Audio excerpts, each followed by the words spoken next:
Halo peserta didik sekalian, kembali lagi bersama Sir Feldi dalam pelajaran pendidikan jasmani, olahraga, dan kesehatan.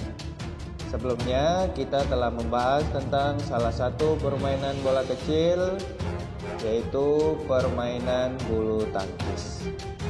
Pada pertemuan kali ini kita akan membahas tentang senam lantai. Untuk penjelasan lebih lanjut mengenai senam lantai, silakan simak penjelasan berikut ini.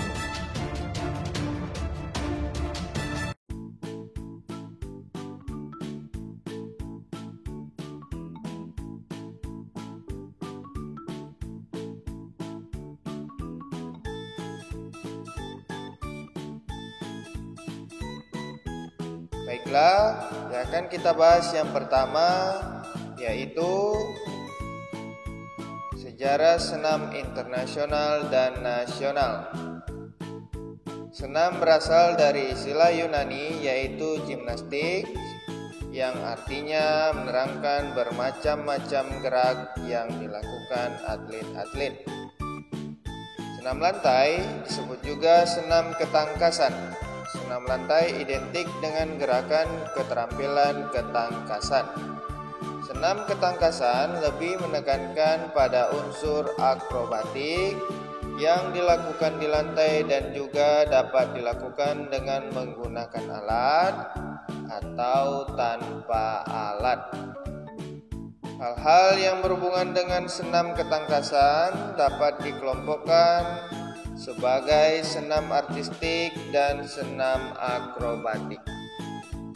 Senam artistik adalah senam yang gerakannya menekankan pada kombinasi unsur akrobatik dengan unsur gimnastik atau gerakan senam dan dance, sehingga menghasilkan kombinasi gerak artistik.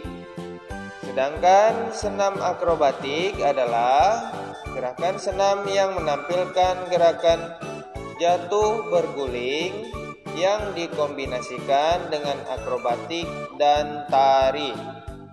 Senam akrobatik biasanya dilakukan di lantai dengan menggunakan matras. Selanjutnya,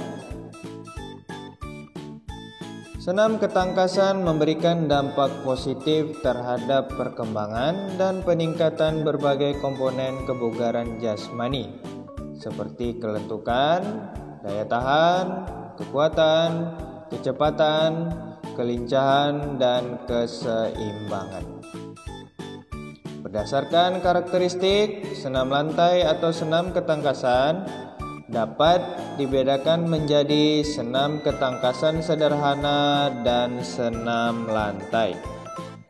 Senam ketangkasan sederhana lebih menekankan pada unsur sikap keseimbangan, seperti berdiri dengan satu kaki membentuk sikap pesawat terbang, membentuk sikap jembatan atau kayang, sikap lilin, berdiri bertumpu pada kepala atau headstand, dan berdiri dengan bertumpu pada kedua tangan atau handstand.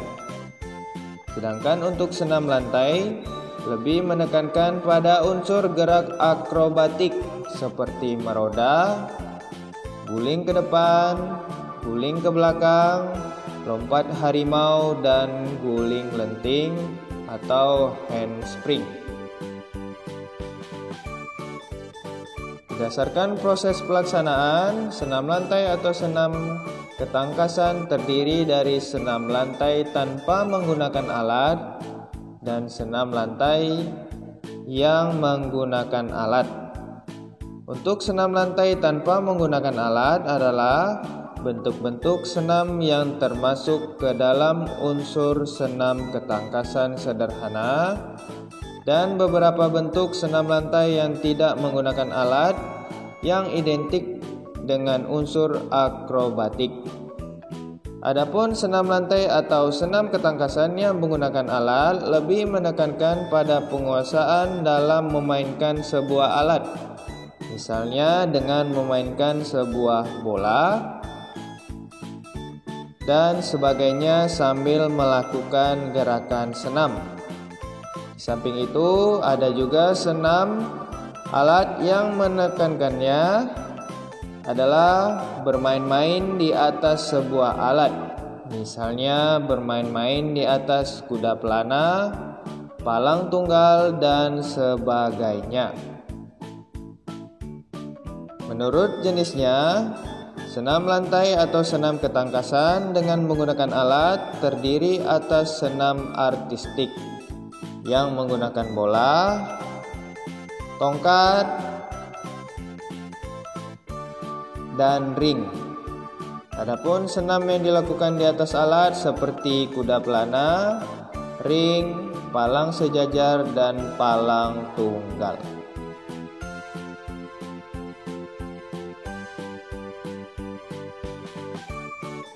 Selanjutnya yang akan kita bahas yaitu lompat jongkok. Lompat jongkok adalah gerakan melompat dilanjutkan dengan jongkok di atas peti lompat dan diakhiri dengan jongkok di lantai. Adapun cara melakukan lompat jongkok, yang pertama awalan. Gerakan awalan dalam melakukan lompat jongkok adalah berlari menuju papan tolak dan dilakukan dengan kecepatan yang semakin meningkat. Bertepatan ketika kaki akan menolak yang merupakan gerakan akhir dari awalan. Kaki harus menolak tepat di papan tolak. Saat berlari, lengan mengayun dengan rileks. Tahapan kedua yaitu tolakan. Gerakan tolakan adalah gerakan lanjutan setelah berlari atau awalan. Tolakan dilakukan dengan kedua kaki agak ditekuk dan dilakukan dengan kuat, sehingga badan akan terdorong ke depan atas sampai masuk pada gerakan melayang. Saat menolak, kedua lengan diayun ke belakang. Tahapan yang ketiga yaitu melayang. Gerakan melayang merupakan gerakan lanjutan setelah menolak. Pada tahap ini, kedua kaki terlepas dari papan tolak, kemudian kedua tangan menumpu pada papan tolak. Kedua kaki ditekuk ke depan seperti pada posisi jongkok di antara kedua lengan. Menjelang gerakan mendarat, kedua kaki lepas dari tumpuan dan kedua kaki diluruskan ke depan. Tahapan yang terakhir yaitu mendarat. Gerakan mendarat dilakukan dengan kedua kaki agak ditekuk dan kedua lengan lurus ke depan. Dan yang terakhir yang akan kita bahas yaitu lompat kangkang. Lompat kangkang adalah gerakan melompati suatu alat dengan cara bertumpu pada alat tersebut. Alat tersebut dinamakan kuda-kuda lompat. Bagaimana cara melakukannya? Yang pertama, berdiri pada satu titik dengan jarak kurang lebih 10 meter dari kuda-kuda lompat. Lakukan lari awalan dengan cepat dan terkontrol. Akhiri gerakan lompatan dengan tumpuan kedua tangan tepat pada pangkal kuda-kuda lompat. Pada saat badan akan melayang pada kuda-kuda lompat, buka kedua kaki lebar. Bersamaan dengan itu, kedua tangan ditarik ke atas samping untuk mengimbangi gerakan lompatan. Jangan melakukan gerakan lain kecuali hanya membiarkan badan bergerak ke depan dengan pandangan tetap lurus ke depan. Mendaratlah pada matras dengan kedua kaki rapat. Lakukan dengan gerakan mengeper pada kedua lutut saat mendarat untuk menghindari cedera pada lutut. lompat harimau. Lompat harimau adalah sikap loncatan membusur dengan kedua tangan berada lurus ke depan ketika melayang dan kemudian diteruskan dengan gerakan mengguling ke depan serta sikap akhir jongkok.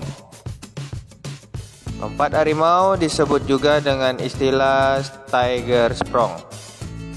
Pada dasarnya, lompat harimau ini dilakukan tanpa menggunakan alat, akan tetapi bisa juga dilakukan dengan menggunakan alat berupa gawang atau balok, kotak, atau bola yang dipasang sebagai rintangan sebelum melakukan tumpuan.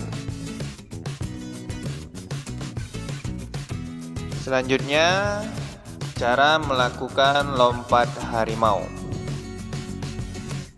Yang pertama, sikap berdiri mengambil ancang-ancang dengan kecepatan disesuaikan. Di beberapa langkah terakhir bersiap melakukan tolakan.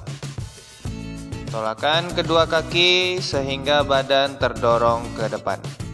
Pergelangan kaki dan lutut dibengkokkan untuk meloncat ke atas dan ke depan.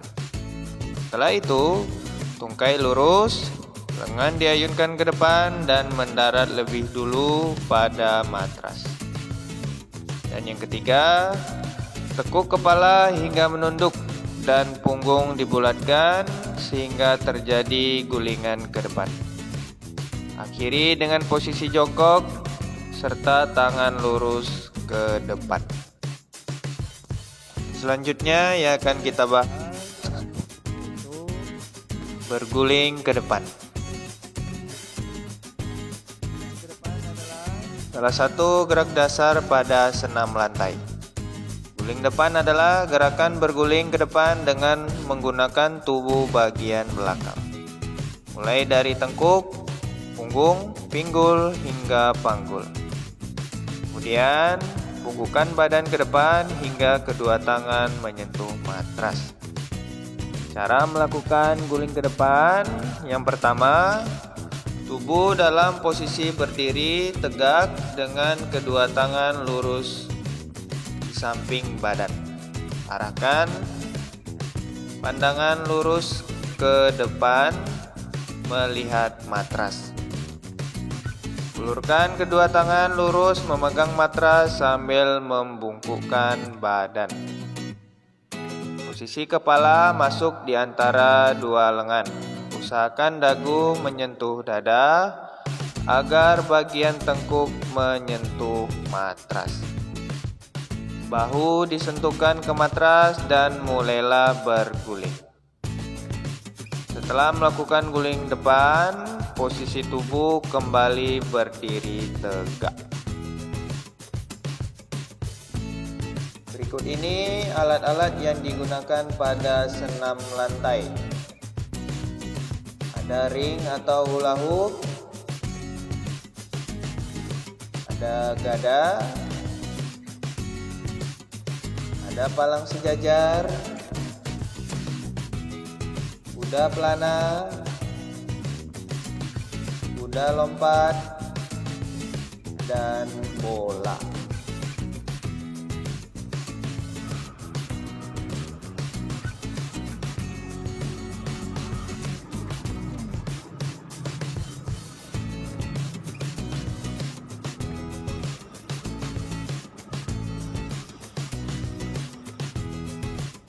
Nah, itulah beberapa hal yang dapat kita pelajari pada pertemuan kali ini.